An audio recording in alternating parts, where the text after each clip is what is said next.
నేను కలెక్టర్ గారికి అర్జీ పెట్టుకున్నా ఇల్లు కట్టుకునేదానికి. కలెక్టర్ గారు కూడా ఏమంటాడంటే నువ్వు వైసీపీలోకి ఎందుకు పోయినావు అని అడుగుతాడు. కలెక్టర్ ఏంది వైసీపీలోకి ఎందుకు ఉన్నావు, నువ్వు కమ్మ సామాజిక వర్గానికి చెందినోడివి పోయి వైసీపీకి ఎందుకు పోయినావు అంటాడు.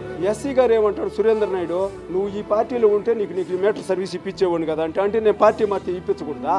నేను జగనన్న మనిషిని, నేను జగనన్న నమ్ముకున్నా, జగనన్న నాకు న్యాయం చేసినాడు, జగనన్న వల్ల నేను ఈ రోజు ఈ స్థాయిలో ఉండా.